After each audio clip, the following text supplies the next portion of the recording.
Welcome to alpine classes. मेरा नाम है अजय कुमार। दोस्तों, इस वीडियो में हम लोग बात करेंगे कंज्यूमर इक्विलिब्रियम होता क्या है। इसमें हम लोग बात करेंगे one commodity case, two commodity case. दोस्तों, इसके बाद हम लोग बात करेंगे कंज्यूमर सरप्लस होता क्या है।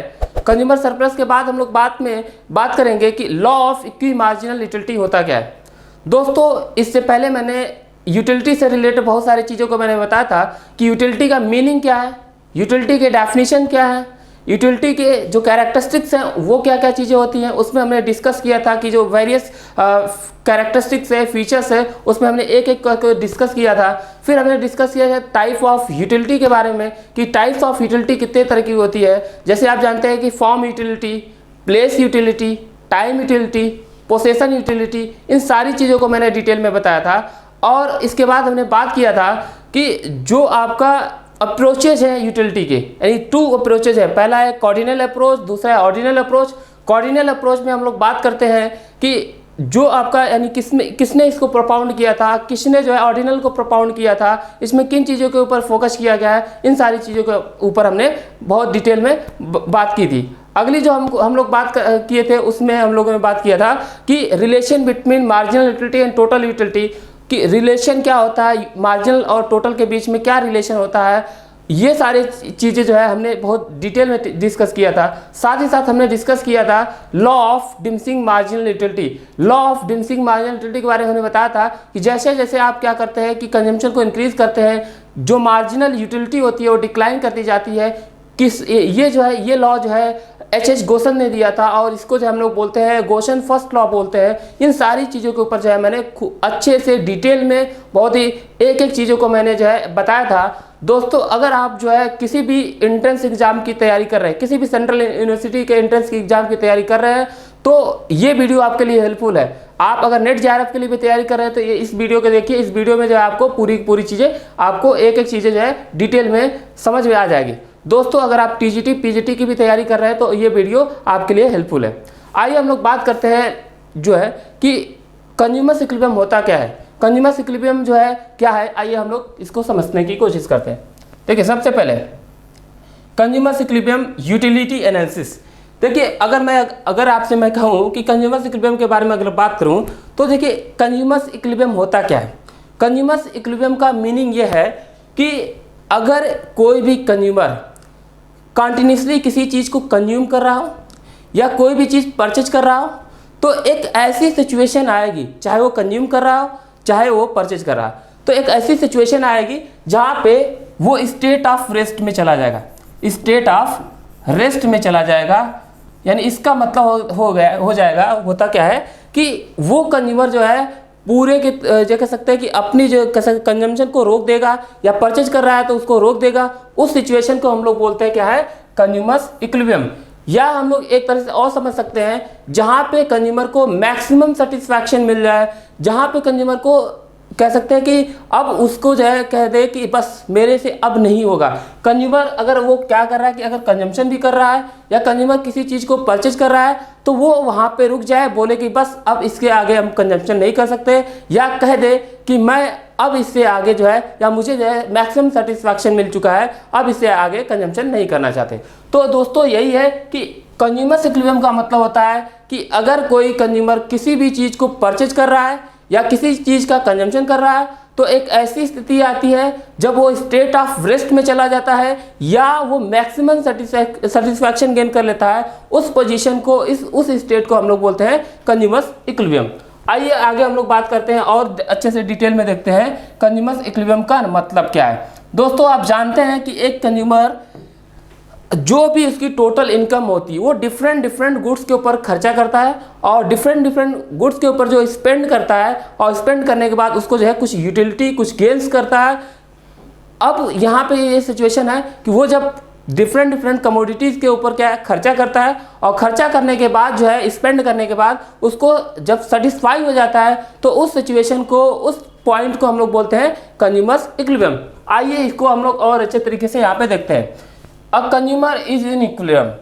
Consumer is in equilibrium when he allocate his limited income.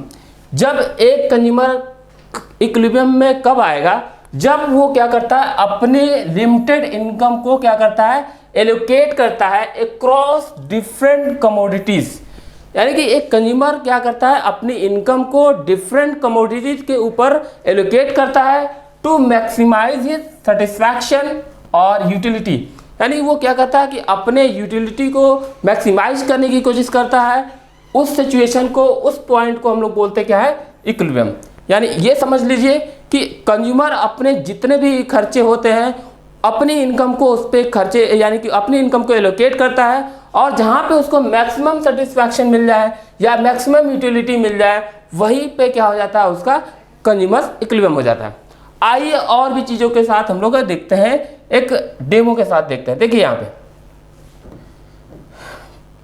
पहली चीज, यहाँ पे ये लेडी दिख रही है। लेडी क्या है कि ये इनके हाथ में ये बैगेज है। बैगेज ये शो कर रहा है कि ये जो है शॉपिंग करके आ रही हैं, और इसमें इन्होंने कुछ फैशन स्टोर से परचेज किया है और बुटीक से जो है इन्होंने क्या किया है, जो भी अपना फेशियल कराना, जो भी सारी चीज़ें वो कराया हुआ है। अब ये अपनी इनकम को कुछ फैशन स्टोर के ऊपर खर्चा कर रही हैं, और इसके बाद जो है ये बुटीक के भी क्या ऊपर खर्चा कर रही हैं। अब इसके बाद क्या है कि अपनी इनकम को इन्होंने जो दो जगह क्या किया, फैशन स्टोर पे और बुटीक के ऊपर क्या किया, खर्चा किया। अब ये क्या है, देख रहे हैं इनके चेहरे से ये क्या दिख रहा है कि ये जो है ज़्यादा सेटिस्फाइड दिख रही हैं, खुश दिख रही हैं। तो इसका मतलब क्या है कि जब एक कंज्यूमर क्या करता है, अपनी इनकम को डिफरेंट गुड्स के ऊपर, डिफरेंट प्लेसेस के ऊपर क्या करता है, खर्चा कर देता है, तो उस सिचुएशन में वो क्या हो जाता है, सेटिस्फाई होता है। और सेटिस्फाई की सिचुएशन में हम लोग बोलते हैं कि वो कंज्यूमर इक्विलिब्रियम में है। यहाँ पे देखिए और भी चीज़ें देख सकते हैं, और भी चीज़ें देखिए। यहाँ पे लिखा है C is getting maximum utility from different commodities with limited income. यानी अपनी लिमिटेड इनकम का यूज करके डिफरेंट कमोडिटीज के ऊपर जो है जब खर्चा करती है, और उस खर्चा करने के बाद आपको जो सेटिस्फैक्शन एक मिलता है, उस सेटिस्फैक्शन को, उस सिचुएशन में जब आपको मैक्सिमम सेटिस्फैक्शन मिलता है, उस सिचुएशन को हम लोग बोलते हैं कंज्यूमर इक्विलिब्रियम। तो एकदम साफ समझ लीजिए, कंज्यूमर का सेटिस्फैक्शन का मतलब हो गया, कह सकते हैं कि एक कंज्यूमर तब सेटिस्फैक्शन में आता है जब वो अपनी इनकम को डिफरेंट, कह सकते हैं, कमोडिटीज़ के ऊपर खर्चा करता है, स्पेंड करके वो मैक्सिमम सेटिस्फैक्शन गेन करता है, या स्टेट ऑफ रेस्ट में आ जाता है। जैसे कि अगर आप शॉपिंग करने भी जाते हैं तो एक ऐसा नहीं कि आप कंटिन्यूसली जो है क्या करते जाएंगे, शॉपिंग करते ही जाएंगे। अगर आप कंजम्पशन कर रहे हैं तो कंटिन्यूसली ऐसा नहीं कि आप कंजम्पशन करते जाएंगे। एक ऐसी पोजीशन होगी, ऐसा एक जो है सिचुएशन आएगा, एक ऐसी कंडीशन आएगी जहाँ पे आप अपने कंजम्पशन को रोक देंगे, जहाँ पे आप जो है परचेज यानी कि सेल, जो शॉपिंग कर रहे हैं वो रोक देंगे। तो उसी सिचुएशन को हम लोग बोलते हैं क्या, कंज्यूमर इक्विलिब्रियम। जहाँ पे आप अपने कंजम्पशन को रोक दें, अपनी परचेज करने की कैपेबिलिटी को रोक दें, तो उस सिचुएशन को हम लोग बोलते हैं कंज्यूमर इक्विलिब्रियम। आइए और भी आगे चीज़ों को हम लोग समझते हैं। जैसे कि आप जानते हैं कि कंज्यूमर इक्विलिब्रियम जो है, इसको हम लोग दो पार्ट्स में पढ़ते हैं। जो कंज्यूमर्स का इक्विलिब्रियम होता है वो टू पार्ट्स में होता है। एक होता है वन कमोडिटी केस, दूसरा होता है टू कमोडिटीज केस। इसमें क्या है, एक कंज्यूमर अपनी इंटायर इनकम को किसी एक कमोडिटी के ऊपर खर्चा करता है, तो उसको बोलते हैं consumer equilibrium in case of one commodity case, या सिंगल कमोडिटी केस बोल सकते हैं उसको। और जब एक कंज्यूमर क्या करता है, अपनी इंटायर इनकम को दो तरह की गुड्स के, यानी टू गुड्स के या टू कमोडिटीज के ऊपर खर्चा करता है, तो इसको बोलते हैं consumer equilibrium in case of to commodities. यहाँ पे देखिए सबसे पहले हम लोग पढ़ेंगे consumer equilibrium in case of one commodity, single commodities के ऊपर देखेंगे। यहाँ पे थोड़ा सा और भी मैं बता देता हूँ कंज्यूमर इक्विलिब्रियम का मतलब क्या है। कंज्यूमर इक्विलिब्रियम का मतलब होता है कि जब एक सिचुएशन है, कंज्यूमर इक्विलिब्रियम एक क्या है, एक सिचुएशन है व्हेन अ कंज्यूमर गेट, जब एक कंज्यूमर क्या करता है, पा जाता है maximum satisfaction out of his money income. यानी जब वो अपनी इनकम से, जो भी उसके पास इनकम है, उस इनकम से एक मैक्सिमम सेटिस्फैक्शन गेन कर जाता है, उस सिचुएशन को हम लोग बोलते हैं कंज्यूमर इक्विलिब्रियम। अब यहाँ पे देखिए, यहाँ पे इक्विलिब्रियम इज अ पोजीशन है, यानी इक्विलिब्रियम एक पोजीशन है, एक सिचुएशन है when consumer maximize his total utility. जब एक कंज्यूमर क्या करता है, अपने टोटल यूटिलिटी को मैक्सिमाइज करता है। Once he reaches that position. अगर एक कंज्यूमर क्या हो जाए, अपने इक्विलिब्रियम में पहुंच जाए, मैक्सिमम पॉइंट पे पहुंच जाए, he would not like to deviate from it, यानी अगर वो क्या कर रहा है कि पूरे मैक्सिमम पॉइंट पे पहुंच चुका है, स्टेट ऑफ रेस्ट पे पहुंच चुका है, तो वो डेविएट नहीं हो सकता। तो ध्यान रखने वाली बात है कि कंज्यूमर इक्विलिब्रियम एक पोजीशन है, एक सिचुएशन है जहां पे कंज्यूमर मैक्सिमम या ऑप्टिमम सेटिस्फैक्शन गेन कर लेता है या स्टेट ऑफ रेस्ट में आ जाता है, उस पोजीशन को हम लोग बोलते हैं कंज्यूमर इक्विलिब्रियम। अब कंज्यूमर इक्विलिब्रियम को जो है हम लोग क्या कर सकते हैं कि consumer equilibrium in case of one commodity case में अगर हम लोग जाने तो इसके लिए जो है एक फार्मूला होता है या कह सकते हैं एक कंडीशन होता है। अगर ये कंडीशन फुलफिल हो जाता है तो कंज्यूमर क्या है कि अपना इक्विलिब्रियम में आ चुका है। वो कंडीशन क्या है, MUM equals to MUX upon PX। अब जैसे कि आप जानते हैं कि MUM का मतलब होता है मार्जिनल यूटिलिटी ऑफ मनी, यानी कि यूटिलिटी को हम लोग मनी के टर्म में मेजर करते हैं। फिर इसके बाद यहाँ पे है आपका marginal utility of x. MUX का मतलब हो गया मार्जिनल यूटिलिटी ऑफ एक्स और PX का मतलब हो गया प्राइस ऑफ कमोडिटी एक्स। ये कंडीशन है किसी भी कंज्यूमर को क्या होने के लिए, सिंगल कमोडिटी के केस में इक्विलिब्रियम में आने के लिए। MUM इक्वल्स टू आपका MUX अपॉन PX। ये एक सिचुएशन है जहां पे एक कंज्यूमर मैक्सिमम सेटिस्फैक्शन या कह सकते हैं कि इस जगह पे सिंगल कमोडिटी के केस में इक्विलिब्रियम में आता है। अब यहाँ पे इसमें अगर देखेंगे कि यहाँ पे क्या बोला है, consumer's equilibrium attain at the point when marginal utility derive from X commodity is equals to price paid for attaining the commodity. यानी कहने का मतलब है यहाँ पे बोल दिया कि एक कंज्यूमर इक्विलिब्रियम में कब आएगा, MUX इक्वल्स टू PX के सिचुएशन में, यानी जब आपका मार्जिनल यूटिलिटी ऑफ X और प्राइस ऑफ कमोडिटी X दोनों बराबर हो जाएंगे जिस सिचुएशन में, वहीं पे क्या हो जाएगा, कंज्यूमर इक्विलिब्रियम आ जाएगा। अब यहाँ पे बोला है कि MUX का मतलब होता है मार्जिनल यूटिलिटी ऑफ या marginal utility gain from commodity X और PX का मतलब हो गया प्राइस ऑफ कमोडिटी X और प्राइस ऑफ कमोडिटी X ये हो जाएगा। अब यहाँ पे ध्यान देने वाली बात ये है आपको कि यहाँ पे ऐसा क्यों बोला है, यहाँ पे क्यों बोला है कि MUX इक्वल टू PX होना चाहिए। देखिए दोस्तों क्या है कि हम जो है ये एज्यूम कर लेते हैं, लेट कर लेते हैं कि MUM इक्वल टू 1 होता है और इस तरह से क्या कर देंगे, अगर आप जो है इस सिचुएशन में क्या करेंगे, इस इक्वेशन में अगर सारी चीज़ें रखेंगे, जैसे अभी मैं बता देता हूँ उसको कि MUM इक्वल टू जैसे आपका MUX है अपॉन PX है। अब हम लेट कर लेते हैं, लेट MUM इक्वल्स टू 1 मान लेते हैं कि MUM इक्वल टू 1 है। तो अगर हम लोग यहाँ पे 1 रखें और हम लोग MUX इक्वल्स टू PX रख दें, इसको हम लोग इससे मल्टीप्लाई कर दें, ये जानते हैं आप लोग, तो यहाँ पे आएगा equation PX equal to MUX। ये सिचुएशन आ गया। तो इस तरह से हम लोग कह सकते हैं कि एक कंज्यूमर इक्विलिब्रियम में तब आ जाएगा जहां पे marginal utility of X equals to price of X जहां पे हो जाएगा, तो यहाँ पे ये कंज्यूमर क्या हो जाएगा, इक्विलिब्रियम में आ जाएगा। अब दूसरी चीज़ है यहाँ पे अगर और हम लोग आगे पढ़ते हैं, इसको एक शेड्यूल के जरिए देखते हैं कि कंज्यूमर इक्विलिब्रियम, यानी कि जैसे यहाँ पे बताया गया कि एक कंज्यूमर कब इक्विलिब्रियम में आएगा, जहाँ पे marginal utility of X equal to PX, यानी कि जहाँ प्राइस और मार्जिनल यूटिलिटी क्या होगी, बराबर होगी X से, वहीं पे क्या हो जाएगा, कंज्यूमर इक्विलिब्रियम में आ जाएगा। तो देखिए वहीं पे हम लोग को देखना है consumer equilibrium in case of single commodity. Single commodity के केस में जो है कंज्यूमर कब इक्विलिब्रियम में आएगा, उसी को हम लोग को देखना है। देखिए दोस्तों यहाँ पे अगर आप देख रहे होंगे तो क्या है, ये दिख रहा है, एक शेड्यूल दिख रहा है, जिस शेड्यूल में क्या है कि आपको कुछ चीज़ें दी गई है। जैसे आप देखिए यहाँ पे क्या है, ये यूनिट्स ऑफ X है, यानी कि X कमोडिटी है, उस X कमोडिटी की डिफरेंट यूनिट है। जैसे आप देख रहे हैं यहाँ पे 1 है, 2 है, 3 है, 4 है, 5 है, 6, यानी यहाँ पे कमोडिटी X की 6 यूनिट दी गई है। यहाँ पे देखिए यहाँ पे प्राइस PX दिया है, प्राइस ऑफ कमोडिटी X दिया हुआ है। PX का मतलब हो गया कि चाहे आप पहली कमोडिटी खरीदे, चाहे यहाँ पे दूसरी, तीसरी, चौथी, सब क्या है आपकी सबकी वैल्यू क्या है, कांस्टेंट है, सबकी वैल्यू कितनी है 10 है, चाहे आप कमोडिटी की 1 यूनिट खरीदे चाहे कमोडिटी की 6 यूनिट खरीदे, सबके लिए क्या है सेम प्राइस है, यानी प्राइस में कोई चेंज नहीं होगा।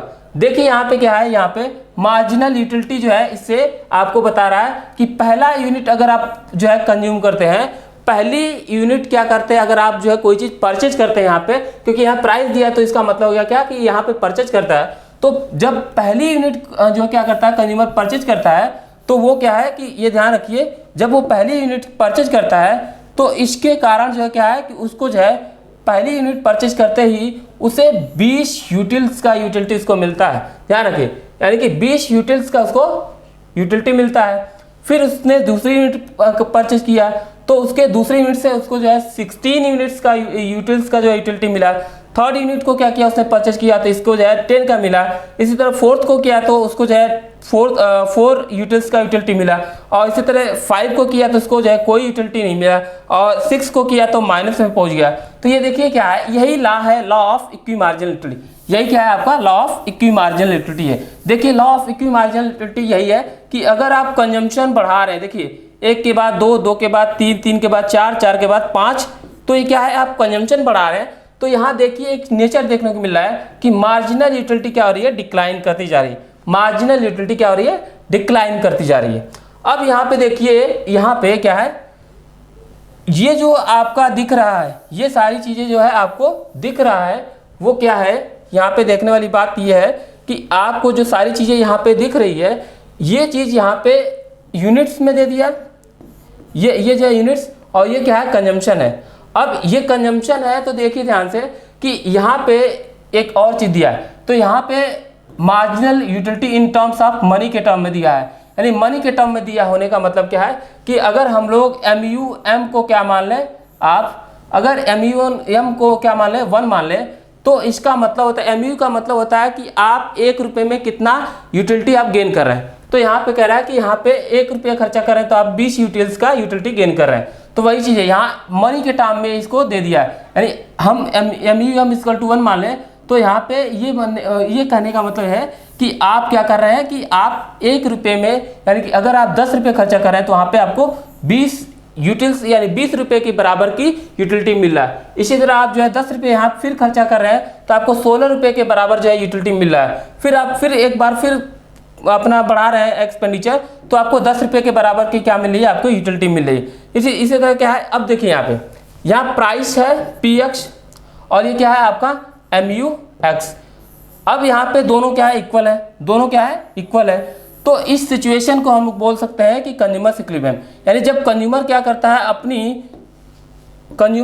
है अपना जो है मार्जिनल यूटिलिटी, और जो है कह सकते हैं कि आपका मार्जिनल यूटिलिटी और प्राइस जहाँ पे बराबर होगा वहीं पे क्या हो जाएगा, कंज्यूमर इक्विलिब्रियम हो जाएगा। तो देखिए PX = MUX, ध्यान दीजिए तो आपको यही सिचुएशन दिख रहा है।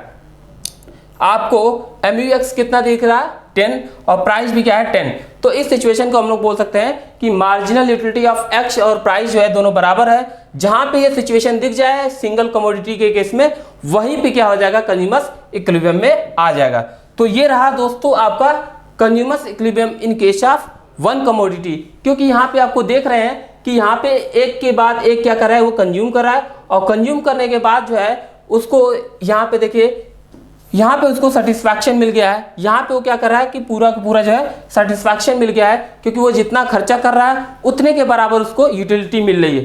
तो इस सिचुएशन को हम लोग बोल सकते हैं कंज्यूमर इक्विलिब्रियम। एक बार और देख लीजिए, मैं इसको डिस्क्राइब कर दे रहा हूँ। यहाँ पे क्या है आपका यूटिलिटीज़ है, यहाँ पे यूनिट्स है, यूनिट्स में क्या है कि आपको 1 2 3 दिया है। यहाँ पे आपको यूटिलिटीज़ दिया है, यानी कि मार्जिनल यूटिलिटी, हर यूनिट से मिलने वाली यूटिलिटी कितनी कितनी है। यहाँ पे दिख रहा है कि आप जो है पहले यूनिट से आपको 20, दूसरे यूनिट से 16, तीसरे यूनिट से 10, चौथे यूनिट से 4, और पाँचवें यूनिट से 0, और छठे यूनिट से -6। तो ये आपको दिख रहा है कि ये क्या है, डिफरेंट कमोडिटी को कंज्यूम करने पे, यूनिट्स को कंज्यूम करने से आपको कितना यूटिलिटी मिल रहा है। अब आपको मैंने बताया था कि सिंगल कमोडिटी है, तो सिंगल कमोडिटी के केस में जो है कंज्यूमर इक्विलिब्रियम वहीं पे होगा जहाँ पे प्राइस और मार्जिनल यूटिलिटी क्या होगा, बराबर होगा।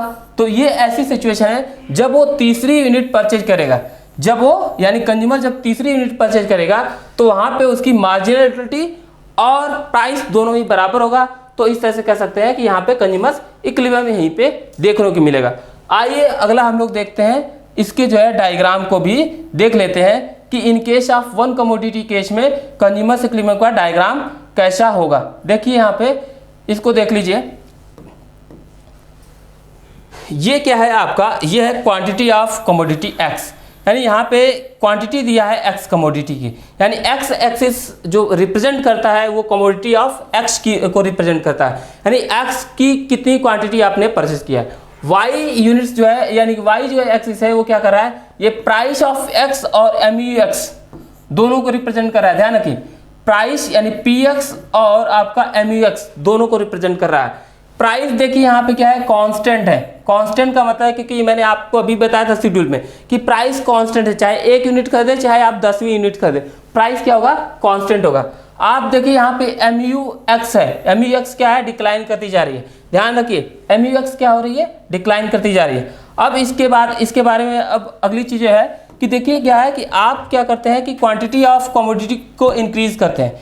जितना आप जो है कमोडिटी की जो है यूनिट्स को इंक्रीज करते हैं, वैसे वैसे क्या होता है, आपकी मार्जिनल यूटिलिटी क्या होती है, डिक्लाइन होती है और डिक्लाइन होती है। और ये है प्राइस, जहाँ पे प्राइस और मार्जिनल यूटिलिटी दोनों कट कर रही है, इस सिचुएशन को हम लोग बोलते हैं MU X equals to P X बोलते हैं। यानी यहाँ पे मार्जिनल यूटिलिटी और प्राइस दोनों क्या है, बराबर है, और इसी सिचुएशन को हम लोग बोलते हैं कंज्यूमर्स इक्विलिब्रियम। इसी पोजीशन को हम लोग बोलते हैं कंज्यूमर्स इक्विलिब्रियम। तो ध्यान दीजिए, ये सिंगल कमोडिटी का केस है जिसमें क्या है, कंज्यूमर जो है इक्विलिब्रियम में आ रहा है। इक्विलिब्रियम कैसे आ रहा है कि जहाँ पे प्राइस ऑफ, कह सकते हैं कि प्राइस ऑफ एक्स और मार्जिनल यूटिलिटी ऑफ एक्स दोनों बराबर है, वहीं पे क्या हो जा रहा है कि कंज्यूमर्स इक्विलिब्रियम में आ जा रहा है। तो ध्यान रखिए दोस्तों, ये है आपका कंज्यूमर्स इक्विलिब्रियम का डायग्राम। अगली जो चीज़ें हैं उसको हम लोग समझने की कोशिश करते हैं। अब consumers equilibrium under to commodities, या कह सकते हैं consumers equilibrium under to commodities. यहाँ पे ध्यान दीजिए क्या है, देखिए टू कमोडिटीज के केस में हमको ये चीज अज्यूम करके चलना है कि कंज्यूमर्स जो है दो गुड्स को जो है क्या करेगा, यहाँ पे रखेगा। एक कमोडिटी एक्स होगी, एक कमोडिटी वाई, यानी कि यहाँ पे कंज्यूमर्स को दो गुड्स को लेके चलना है। यहाँ पे दो से कम गुड्स नहीं होनी चाहिए, ध्यान रखिए। यानी कि यहाँ पे कह रहा है कि suppose the consumer consumes only two goods, यानी टू कमोडिटी केस में क्या होगा कि यहाँ कंज्यूमर के पास दो कमोडिटीज होगी। यानी कि टू कमोडिटी केस में क्या है कि कंज्यूमर अपनी इनकम को दो कमोडिटी के ऊपर क्या कर रहा है, आपका खर्चा कर रहा है। तो इसी को बोलते हैं हम लोग कंज्यूमर, यानी कि consumer equilibrium under the two commodities. पहला जो है यहाँ पे ध्यान दीजिए कि यहाँ पे लेट मान के चलते हैं कि एक कमोडिटी एक्स है या एक गुड्स एक्स है और दूसरी वाई है। यानी एक जो है आपका कमोडिटी एक्स है यानी कि क्यू एक्स, और एक है मान लीजिए वाई। यानी कि यहाँ पे ये दो चीज़ें मान के चल रहे हैं कि एक कमोडिटी एक्स है और एक कमोडिटी वाई है, और एक को हम लोग मान के चल रहे हैं एक की प्राइस पी एक्स है, दूसरे की पी वाई है। यानी कि दो कमोडिटी होगी, टू कमोडिटी केस में दो कमोडिटी होगी, एक एक्स है एक वाई है मान लीजिए, सपोज करके चल रहे हैं, और एक की प्राइस को हम लोग पी एक्स बोलेंगे, दूसरे की प्राइस को पी वाई बोलेंगे। अब यहाँ पे ध्यान रखिए दोस्तों कि यहाँ पे जो कंज्यूमर्स इक्विलिब्रियम की सिचुएशन होगी वो होगा आपका MU X upon P X, MU X upon P X, MU Y upon P Y equals to MU M.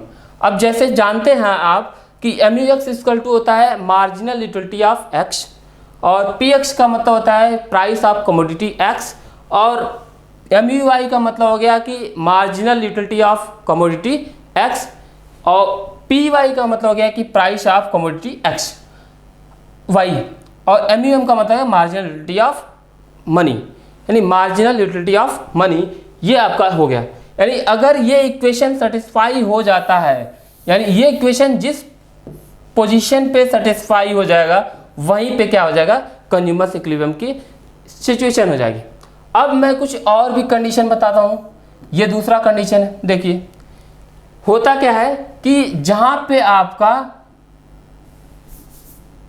P x और पी वाई, जहाँ पे आपका पी एक्स और पी वाई दोनों आपका इक्वल होंगे, उस केस में आपका MUX MUY equals to MUM की सिचुएशन जहाँ पे आ जाएगी वहीं पे क्या हो जाएगा, कंज्यूमर्स इक्विलिब्रियम हो जाएगा। यानी ये पहला कंडीशन ये है, अगर ये कंडीशन फुलफिल हो रहा है तो कोई बात नहीं है, तब वहाँ पे कंज्यूमर्स इक्विलिब्रियम हो जाता है। एक और कंडीशन हो सकती है, यानी ऐसी सिचुएशन नहीं आए तो ऐसी सिचुएशन आ सकती है जब Px इक्वल टू Py हो, यानी कि प्राइस ऑफ x और प्राइस ऑफ y दोनों क्या हो, बराबर हो। तो उस केस में हम लोग देखेंगे जहाँ पे मार्जिनल यूटिलिटी ऑफ x और मार्जिनल यूटिलिटी ऑफ y जहाँ बराबर होगा वहीं पे क्या हो जाएगा, आपका कंज्यूमर्स इक्विलिब्रियम होगा। एक और केस मैं बता देता हूँ, तीसरा केस क्या है कि MUX अपॉन PX, ये जानते हैं, इसको मैं ऐसे लिख सकता हूँ कि नहीं, ध्यान रखिए आप लोग,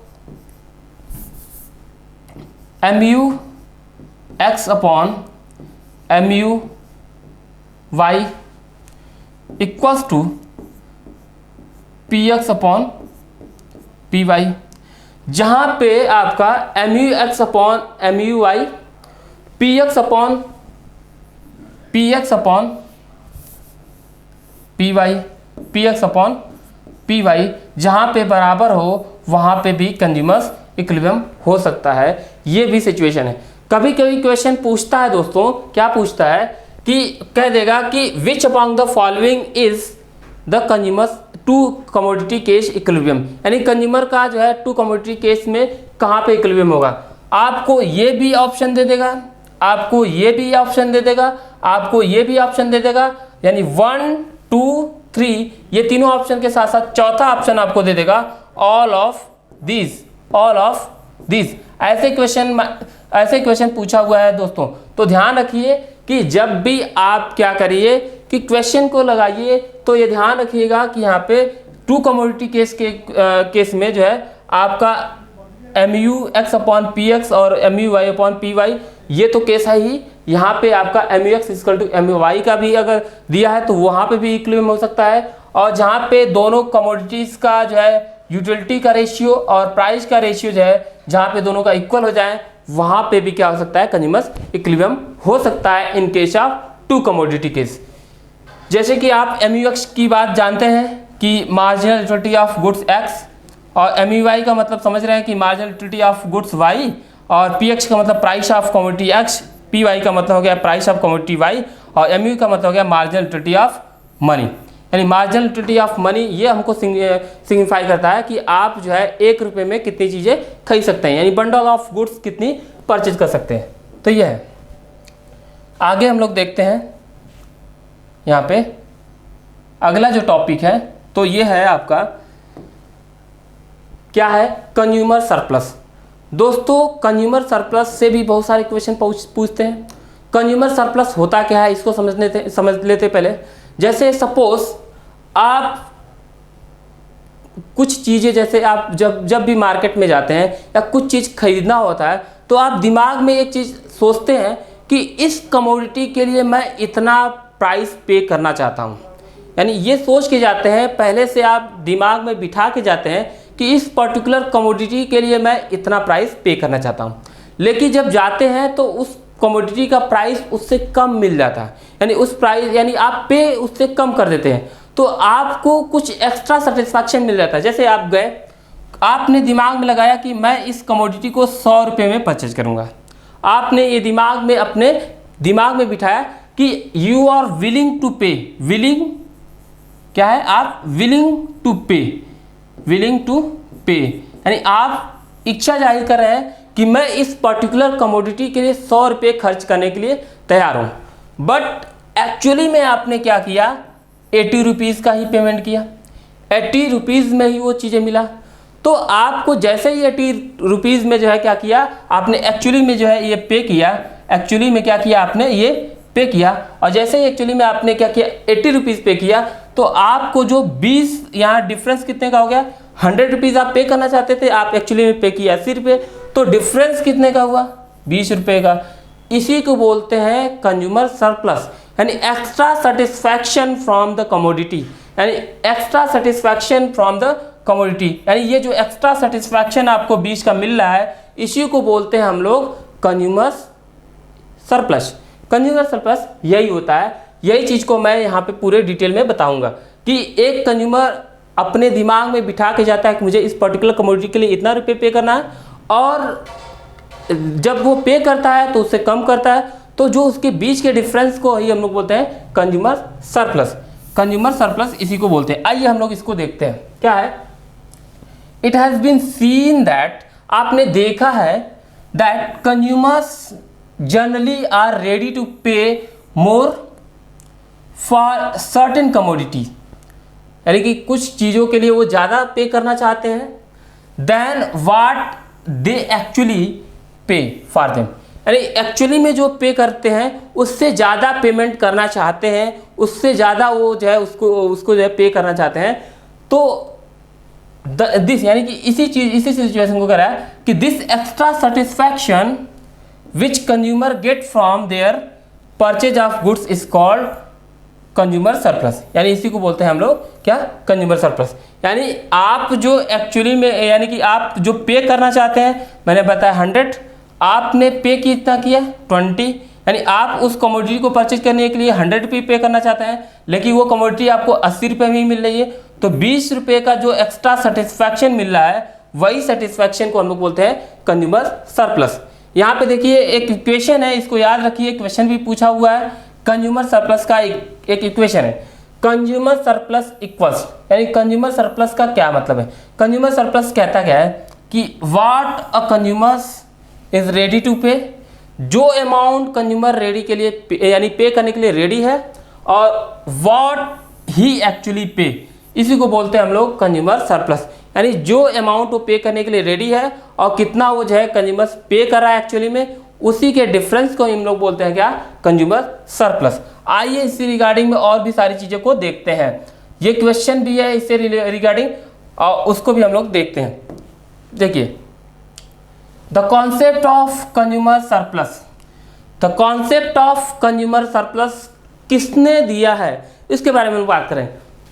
concept of consumer surplus is derive from, यानी कॉन्सेप्ट ऑफ कंज्यूमर सरप्लस कहाँ से डिराइव होता है, ये डिराइव होता है law of diminishing marginal utility, यानी ये जो कंज्यूमर सरप्लस है ये law of diminishing marginal utility से डिराइव होता है। आप जानते हैं कि जो कंज्यूमर यानी कि आप जानते हैं कि law of diminishing marginal utility क्या कहता है, मोर ऑफ गुड्स, यानी कि जैसे जैसे आप जो है क्या करेंगे, जैसे जैसे जो है कंजम्पशन बढ़ाएंगे, ज़्यादा गुड्स लेंगे, वैसे वैसे आपकी मार्जिनल यूटिलिटी क्या होती जाती है, घटती जाती है। इसी को बोलते हैं law of diminishing marginal utility. यानी यहाँ पे देख लीजिए भाई कि हम जानते हैं law of diminishing marginal utility क्या कहता है, the more of commodity we have the lesser marginal utility has, यानी जितना हमारे पास कमोडिटी होगा उससे जो है अगर वो चीज़ें अगर हम लोग को और एक्स्ट्रा मिलेगी तो उससे हमको कम मार्जिनल यूटिलिटी मिलेगी, यानी कि लेस मार्जिनल यूटिलिटी मिलेगी। अदर वर्ड्स में हम लोग बोल सकते हैं as we purchase more of goods, जैसे जैसे हम किसी चीज़ का ज़्यादा से ज़्यादा परचेज करते हैं, it's marginal utility goes on diminishing, यानी इसकी मार्जिनल यूटिलिटी क्या होती जाती है, डिक्लाइन करती जाती है। तो दोस्तों यही था आपका law of diminishing marginal utility, और law of diminishing marginal utility से ही आपका कंज्यूमर सरप्लस का डेरिवेशन होता है, यहीं से डिराइव होता है कंज्यूमर सरप्लस। तो एक बार क्वेश्चन पूछा हुआ है कि law of diminishing marginal utility कहाँ से आता है, कहाँ से डिराइव किया जाता है, तो उसमें ऑप्शन था आपका law of diminishing marginal utility, law of demand. तो उसमें जो भी आपका जैसे कहने का मतलब कि ये सर बहुत सारे और भी ऑप्शन थे 2-3, तो आपका इसमें जो ऑप्शन सही होगा वो होगा आपका law of diminishing marginal utility ही है, जिससे जो है कंज्यूमर सरप्लस डिराइव होता है। और आगे चीज़ों को हम लोग समझते हैं। देखिए आइए यहाँ देखिए क्या है, it is assume that the concept of consumer surplus, यानी जो कॉन्सेप्ट है consumer surplus was first प्रोपाउंड by, यानी पहली बार किसने प्रोपाउंड किया था कंज्यूमर सरप्लस को, तो वो थे एक फ्रेंच इकोनॉमिस्ट जिनका नाम है प्रोफेसर ड्यूप्लिट।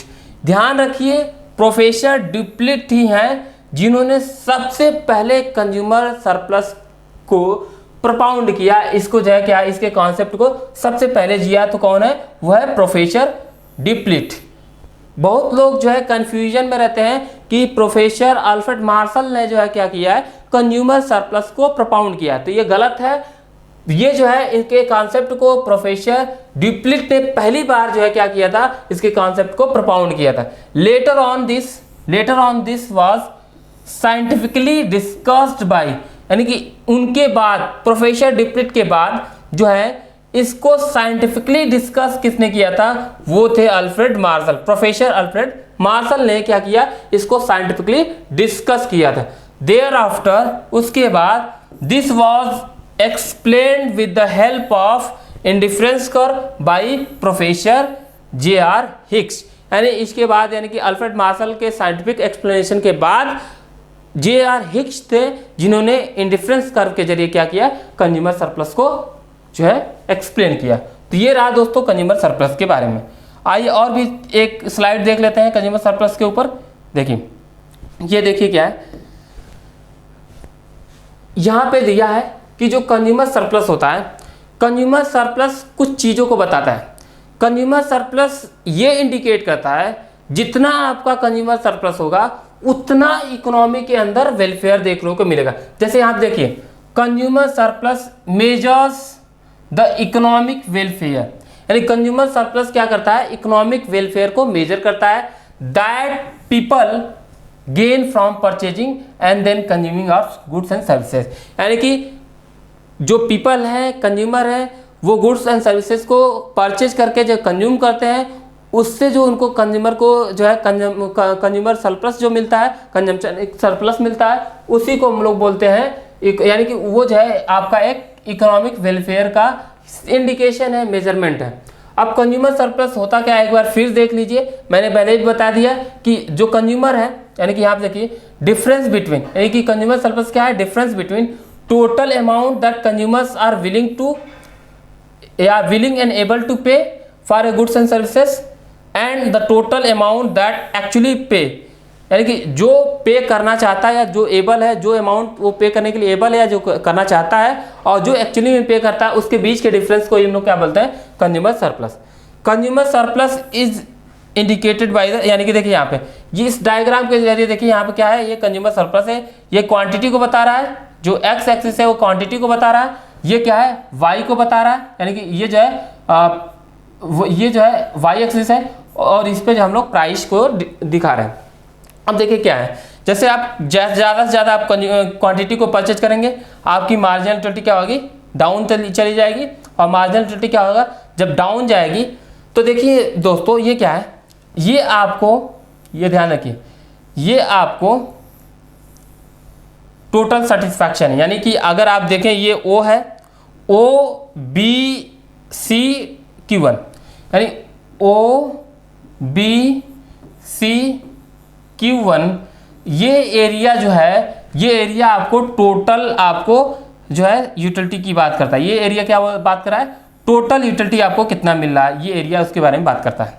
अब यहाँ पे देखिए ये जो एरिया है, ये एरिया है, ये बात करता है कि आपका टोटल आपने कितना पेमेंट किया है, टोटल जो आपने कितना पेमेंट किया, यानी कि आप OACQ1, ये जो OACQ1, ये एरिया बात करता है कि आपने टोटल कितना आपने पेमेंट दिया, कितना पेमेंट किया। अब आपको जो है ये एरिया दिख रहा है, ये वाला एरिया दिख रहा है, जो ए वाला एरिया दिख रहा है, यानी ABC, ये जो एरिया आपको दिख रहा है, यही क्या होता है, आपका कंज्यूमर सरप्लस होता है। यही क्या होता है, आपका कंज्यूमर सरप्लस होता है। तो आइए और भी आगे चीज़ें हम लोग को देखते हैं कि अगला क्या है। आइए देखते हैं हम लोग law of equi marginal utility. यहाँ पे थोड़ा सा यहाँ पे मिस टाइपिंग हुआ है, उसको कंसीडर नहीं करिएगा। Law of equi marginal utility को हम लोग ध्यान में देखते हैं। देखिए ध्यान में, law of equi marginal utility होता क्या है। देखिए law of equi marginal utility का मतलब होता है कि जो एक कंज्यूमर होता है, ये ध्यान दीजिए, जो आपका वन कमोडिटी केस है, वन कमोडिटी केस से हमारा कंज्यूमर सरप्लस हम लोग पढ़ते हैं, यानी वन कमोडिटी केस के अंतर्गत हमारा आता है कंज्यूमर सरप्लस। और जो टू कमोडिटी केस हमने देखा था कि MUX/PX equals to MUY/PY equals to MM, यानी MM का मतलब marginal utility of M money. ये जो था उसमें हम लोग पढ़ते हैं law of equi marginal utility, यानी टू कमोडिटी के केस में आता है आपका law of equi marginal utility. Law of equi marginal utility को हम लोग एक और नाम से बोलते हैं utility maximization principle. Utility maximization principle का मतलब यहाँ पे क्या हो गया कि law of equi marginal utility. इसमें क्या है कि जो कंज्यूमर होता है वो कंज्यूमर क्या करता है कि अपनी इनकम को दो डिफरेंट गुड्स के ऊपर, यानी कि टू डिफरेंट गुड्स के ऊपर क्या करता है, खर्चा करता है। और एक ऐसी पोजीशन होती है जहां अपने वो लास्ट यूनिट क्या कह सकते हैं, last rupee of his income जब वो एक्सपेंड करता है दोनों गुड्स के ऊपर, तो वहां पे उसकी मार्जिनल यूटिलिटी दोनों गुड्स की क्या हो जाती है, बराबर हो जाती है। उसी पॉइंट को हम लोग बोलते हैं आपका law of equi marginal utility. Law of equi marginal utility का मतलब होता है कि utility gain from last spend by consumer, यानी कि जो वो क्या कर रहा है कि कंज्यूमर जो भी पैसा खर्चा कर रहा है दोनों गुड्स के ऊपर, और उसके द्वारा जो लास्ट यूनिट है कमोडिटी का, उसके ऊपर जो है अगर वो दोनों की मार्जिनल यूटिलिटी सेम आ जाती है तो उस पोजीशन को हम लोग बोलते हैं कि law of equi marginal utility. उस पोजीशन पे क्या होता है, कंज्यूमर फुल्ली सेटिस्फाइड हो जाता है, तो उस पोजीशन को हम लोग बोलते हैं law of equi marginal utility. यहाँ पे देखिए द हाउस होल्ड, यानी कि प्रोफेसर कह सकते हैं आरजी लिप्से क्या कहते हैं कि household maximizing its utility will allocate his expenditure between two commodities, यानी कि जो है यहाँ पे क्या है कि ये बताया जा रहा है कि एक हाउस होल्ड क्या करता है, अपनी मैक्सिमाइज यानी अपनी यूटिलिटी को मैक्सिमाइज करने के लिए क्या करता है, अपनी इनकम को एलोकेट करता है, अपने एक्सपेंडिचर को क्या करता है, दो कमोडिटी के बीच में एलोकेट करता है। और इन सच वे, इस तरह से करता है, in such way that utility of last penny spent on each is equal, यानी ये क्या है कि इसमें जो है कंज्यूमर अपने इनकम को दो कमोडिटी के ऊपर एक्सपेंड करता है, खर्चा करता है और एलोकेट करता है, और इससे जो उसका लास्ट रुपया जो है, लास्ट रुपया जो खर्चा कर रहा है दोनों गुड्स के ऊपर, और उन दोनों गुड्स के ऊपर जो मिलने वाली जो यूटिलिटी है अगर वो सेम है, तो उस पोजीशन को हम लोग बोलते हैं, कह सकते हैं कि वो जो पोजीशन होता है वहाँ कंज्यूमर अपनी कह सकते हैं कि यूटिलिटी को मैक्सिमाइज करता है, वहीं पे कंज्यूमर जो है आपका इक्विलिब्रियम में होता है। तो इसको बोलते हैं law of equi marginal utility. आइए हम लोग और चीज़ों को हम लोग देखते हैं यहाँ पे law of equi marginal utility के बारे में। देखिए यहाँ पे क्या है, जैसे आप जानते हैं क्या है, human wants are unlimited, human की वांट्स जो होती है क्या, unlimited, but such means are limited. आप जानते हैं कि ह्यूमन वांट्स क्या है, अनलिमिटेड है, और जो मीन्स उस वांट्स को, ह्यूमन वांट्स को सेटिस्फाई करने वाली है वो क्या है, लिमिटेड है। ये ध्यान रखिए, यही चीज़ बताया मैंने, यानी कि human wants are unlimited but means are limited which are use in purchasing goods and services for satisfying the wants, यानी कि जो आप गुड्स एंड सर्विसेज क्या कर रहे हैं, परचेज कर रहे हैं, जो इनकम आप गुड्स एंड सर्विसेज के ऊपर परचेज कर रहे हैं, इनकम खर्चा कर रहे हैं, वो इनकम आपकी लिमिटेड है in comparison to human wants.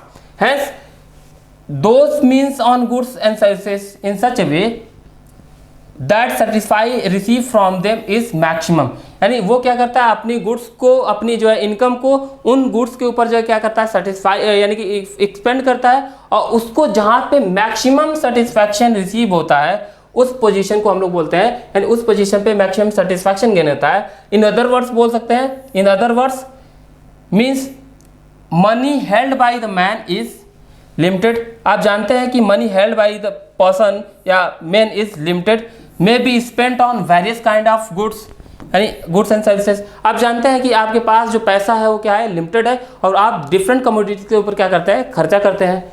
आप अपना पहला रुपया, अपना पहला खर्चा वहीं करेंगे जहां पे आपको मैक्सिमम सेटिस्फैक्शन आपको मिलेगा, या जहां से आपको मैक्सिमम यूटिलिटी मिलेगा, वहीं पे क्या करेंगे आप, जो है पहला रुपया आप खर्चा करेंगे। या ध्यान रखिए यहाँ पे कि आप अपने जो है वेरियस कमोडिटी के ऊपर अपनी इनकम खर्चा करते हैं, but first he will spend it on such goods and services which are most useful for them, यानी कि आप पहला रुपया, पहला पैसा खर्चा जो करेंगे उन गुड्स के ऊपर करेंगे जहां पे आपको मैक्सिमम यूटिलिटी, या कह सकते हैं कि जहां पे आपको ज़्यादा यूटिलिटी आपको मिलेगी, वहां पे करेंगे। Thereafter he spent it on lesser useful goods and services. यानी आप ये ध्यान रखिए कि जो कंज्यूमर्स यहाँ कह सकते हैं कि law of equity marginal utility है, इसमें कंज्यूमर अपने पैसे को पहले वहाँ खर्चा करेगा जहाँ से उसको मैक्सिमम यूटिलिटी मिलेगा, या जहाँ पे उसको जो है ज़्यादा यूटिलिटी मिलेगा, जो गुड्स ज़्यादा यूजफुल होगी वहाँ पे क्या करेगा, पहले खर्चा करेगा,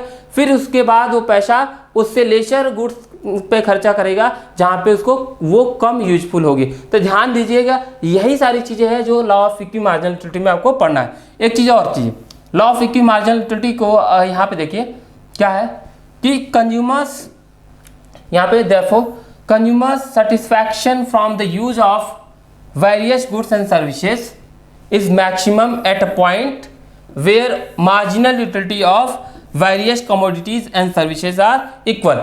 यानी कह सकते हैं कि कंज्यूमर्स जो है वहीं पे क्या होगा, सेटिस्फैक्शन में आएगा जहाँ पे उन दोनों कमोडिटी का जो मार्जिनल यूटिलिटी है MUX इक्वल टू MUI जहाँ पे इक्वल होगा वहीं पे क्या हो जाएगा आपका कंज्यूमर्स इक्विलिब्रियम। यानी कि law of equity marginal utility मैंने बताया कि ये जो है टू कमोडिटी का केस ही है, और इसमें क्या है कि कंज्यूमर वहीं पे सेटिस्फाई करता है, वहीं पे मैक्सिमम सेटिस्फैक्शन में होता है जहाँ पे वो क्या करता है कि दोनों गुड्स से मिलने वाली यूटिलिटी जो है क्या होती है, बराबर होती है। जहाँ पे दोनों गुड्स से मिलने वाली यूटिलिटी जो है बराबर होगी वहीं पे कंज्यूमर्स क्या हो जाएगा, आपका सेटिस्फैक्शन में आ जाएगा। आगे हम लोग देखते हैं इसको और अच्छी तरीके से और क्या क्या चीजें इसके कॉन्सेप्ट को समझते हैं। देखिए इस स्लाइड्स में आपको दिखेंगे, क्या दिखेंगे, देखिए the law of equity marginal utility also known as law of consumption. Law of equity marginal utility को हम लोग बोलते हैं लॉ ऑफ कंजम्पशन भी बोलते हैं, लॉ ऑफ मैक्सिमम सेटिस्फैक्शन भी बोलते हैं, और कुछ मॉडर्न इकोनॉमिस्ट जो है इसको बोलते हैं लॉ ऑफ प्रोपोर्शनैलिटी। यानी इसको जो है कुछ मॉडर्न इकोनॉमिस्ट इसको बोलते हैं कि ये जो है लॉ ऑफ प्रोपोर्शनैलिटी है। यानी कि हम लोग क्या करते हैं अपने इनकम के जो है अपने इनकम को क्या करते हैं, प्रोपोर्शनली दो गुड्स के ऊपर जो है एलोकेट करते हैं, तो इसीलिए जो इसको बोला जाता है लॉ ऑफ प्रोपोर्शनैलिटी। यानी इसके different law of equity marginal utility के डिफरेंट नेम है, जैसे law of consumption, law of maximum satisfaction और लॉ ऑफ प्रोपोर्शनैलिटी। तो नाम भी पूछ सकता है कि आल्सो नोन एज, किसके नाम में जाना जाता है, ये भी जाना जाता है, ये भी पूछा जाता है। अब देखिए यहाँ पे एक चीज है, इसको देखिए यानी दिस लॉ, यानी कि दिस लॉ का मतलब हो गया कि आपका law of equity marginal utility. Law of equity marginal utility was first developed by, पहली बार किसी ने डेवलप किया तो वो कौन है, H.H. गोशन। यानी आप ध्यान रखिए H.H. गोशन का कॉन्सेप्ट एक जगह और आया था, कहाँ पे आया था, law of diminishing marginal utility. ये क्या है, law of equity marginal utility. Law of equity marginal utility और law of diminishing marginal utility, ये दोनों ही जो है कह सकते हैं आपका जो कॉन्सेप्ट है इसको डेवलप कौन किया है, H.H. गोशन। और हमने बताया था कि जो law of diminishing marginal utility है वो फर्स्ट लॉ ऑफ गोशन है, तो इसके साथ साथ ये क्या हो जाता है, सेकेंड लॉ ऑफ गोशन। यानी कि ये जो है सेकेंड लॉ ऑफ गोशन कौन सा है, आपका law of equity marginal utility. Law of equity marginal utility Gaussian का सेकेंड लॉ है। अब देखिए यहाँ पे प्रोफेसर अल्फ्रेड मार्शल जो है क्या कि develop and given the present shape of this law. यानी कि यहाँ पे प्रोफेसर अल्फ्रेड मार्शल ने क्या किया कि इनके जो है कह सकते हैं कि जो शेप था इस या कह सकते हैं इसको जो है और अच्छे तरह से डेवलप करने का काम कौन किया, प्रोफेसर अल्फ्रेड मार्शल। तो ध्यान रखिए ये क्या रहा आपका, ये रहा law of equity marginal utility. और भी सारी चीजें हैं जिसको हम लोग को समझना है। देखिए ये देखिए यहाँ पे ये टेबल है, टेबल के जरिए हमको इसको समझना है। ध्यान दीजिए एक चीज और भी आपको मैं बताऊंगा, क्या है, यहाँ पे सब्जेक्ट टू कांस्टेंट होता है, सब्जेक्ट टू बजट कांस्टेंट भी होता है ये लॉ ऑफ इक्विटी मार्जिनल में, कि आप अपने बजट से जो है ज़्यादा नहीं हो सकते ना कम हो सकते हैं। आपको क्या होना चाहिए कि अगर आप जो है कंज्यूमर्स या law of equity marginal utility में लॉ कह सकते हैं कि आप जो है डिफरेंट गुड्स के ऊपर खर्चा कर रहे हैं, वहीं पे कंज्यूमर्स इक्विलिब्रियम होगा जहाँ पे आपकी इनकम और एक्सपेंडिचर दोनों क्या हो जाएगा, सेम हो जाएगा। उसको भी हम लोग बताते हैं। देखिए ये क्या है आपका, ये यूनिट्स ऑफ कमोडिटी, यानी कि कमोडिटी का जो है यहाँ पे कि कितना आप परचेज कर रहे हैं वो यूनिट्स दिया है। यानी 1 2 3 4 5 6 7 8 तक आपका यूनिट दिया है। आपको यहाँ पे marginal utility of commodity x हम लोग मान के चलते हैं थोड़ा सा समझने के लिए MU X मान के चलते हैं। ये दिया है marginal utility of commodity B, तो हम लोग मान के चलते हैं MU Y मान के चलते हैं। ध्यान रखिएगा ये चीज़ें, 3 चीज़ें इसमें और भी मानना है। पहला, let income equals to 40। Income क्या है? 40 है। इनकम इक्वल्स टू क्या होगा आपका? 40 मान के चलेंगे। आप PX को मान के चलेंगे 4। PX को क्या मान के चलेंगे? यानी जो कमोडिटी X है उसकी वैल्यू क्या हो जाएगी? आप 4 मान के चलेंगे 4। PY आप मान के चलेंगे आप 5 मान के चलेंगे। ध्यान रखिए कि मैंने बता दिया कि जब law of equity marginal utility जब हम लोग पढ़े तो आप ध्यान देंगे कि आपकी टोटल इनकम 40 है, आप जो है प्राइस ऑफ कमोडिटी X जो है 4 है और Y की कमोडिटी की प्राइस कितनी है? 5 है। अब यहाँ पे ध्यान देंगे, मैंने अभी बताया कि law of equity marginal utility में कि आप अपनी इनकम को 2 गुड्स के ऊपर एलोकेट करते हैं। मैंने बताया कि आप अपनी इनकम को वहीं पे पहले लगाएंगे जहाँ पे आपको सबसे ज़्यादा यूटिलिटी मिलेगा। ध्यान रखिएगा, यही चीज़ मैंने बोला था।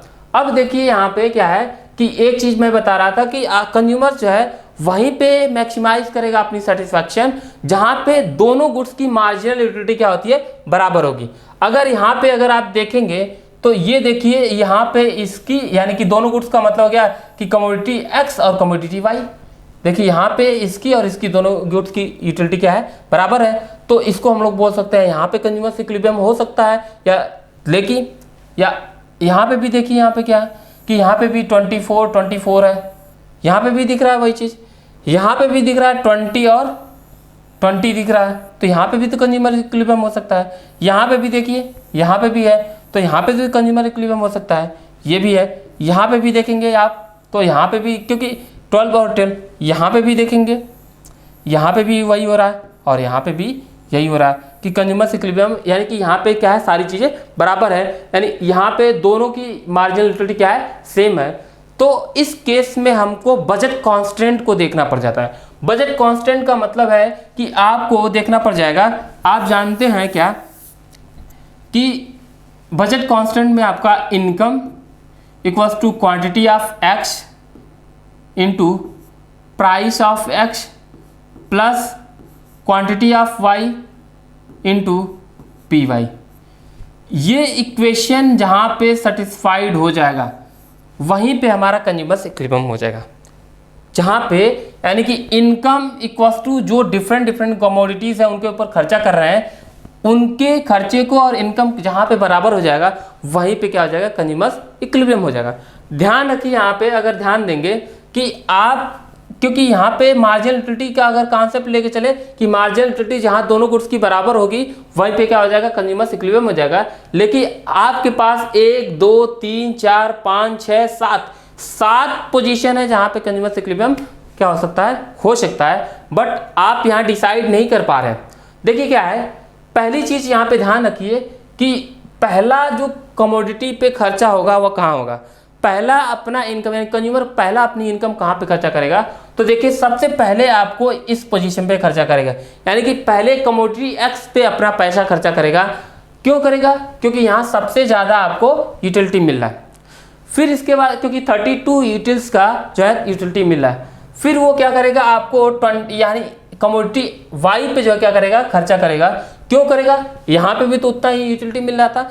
क्यों? इसलिए क्योंकि वो ऑलरेडी X की ले चुका है, X कमोडिटी को खरीद चुका है, तो वो चाहेगा कि दूसरी कमोडिटी को भी क्या करे? अपने कंजम्पशन में शामिल करे, बंडल ऑफ गुड्स में शामिल करे, तो यहाँ पे जाएगा। फिर इसके बाद अगर वो कमोडिटी Y को परचेज करना चाहता तो यहाँ पे उसको 24 का यूटिलिटी मिलेगा, लेकिन यहाँ पे क्या है कि वहाँ पे 28 का मिल रहा है, तो यहाँ से फिर क्या आ जाएगा? यहाँ आ जाएगा। फिर इसके बाद यहाँ से फिर इसके बाद यहाँ चला जाएगा, क्योंकि ये भी यानी कि यहाँ पे 2 कमोडिटी हो गया, यहाँ पे एक ही था तो इसको भी बढ़ा रहा है। तो ऐसा करते जाएगा, ऐसा प्रोसेस करते जाएगा, और जहाँ पे उसकी सारी की सारी इनकम दोनों गुड्स के ऊपर जो है खर्च हो जाएगी, एलोकेट हो जाएगी, और जहाँ पे मार्जिनल यूटिलिटी दोनों गुड्स का बराबर हो जाएगा वहीं पे कंज्यूमर इक्विलिब्रियम होगा। इसी को बोलते हैं law of equity marginal utility. देखिए यहाँ पे देखिए, यहाँ पे बहुत सारे सिचुएशन है जहाँ पे दोनों कमोडिटी की मार्जिनल यूटिलिटी बराबर है। तो हमें क्या करना होता है कि हमें ये चेक करना होता है कि कहाँ पे ये इक्वेशन सेटिस्फाई हो रहा है। अगर मैं यहाँ पे एक रैंडमली लेके चलता हूँ, जैसे अगर मैं ये इस यहाँ पे लेके चलूँ कि यहाँ पे कंज्यूमर्स इक्विलिब्रियम है, यहाँ पे हमारे इनकम और कंजम्पशन यानी एक्सपेंडिचर दोनों क्या है, बराबर है।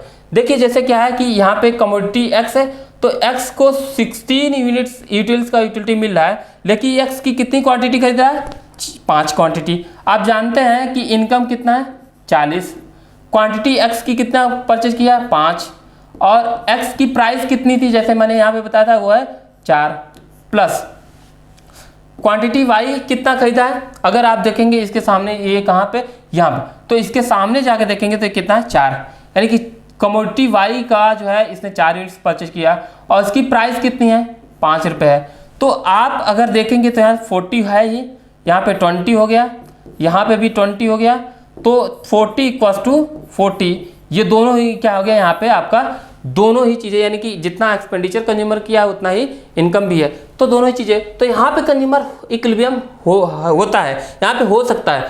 अब ये देखिए अगर मैं कहूँ कि यहाँ पे क्यों नहीं होगा, यहाँ पे भी हो सकता है, आप कहें कि यहाँ पे भी तो हो सकता है, तो यहाँ पे कितना यूटिलिटी मिल सकता है, उसको मिल कितना रहा है, 20 का, इसके सामने कितना उसने क्या किया कि कितना परचेज किया, तो यहाँ 40 है और कितना परचेज किया, 4 यूनिट्स, प्राइस कितना है 4, कितना वाई का परचेज किया, तो वाई का परचेज किया 3 यूनिट्स, इसका प्राइस कितना है 15, तो ये 40 प्लस ये कितना हो गया 16 प्लस 15, ये कितना हो गया 40 = आपका हो गया 31।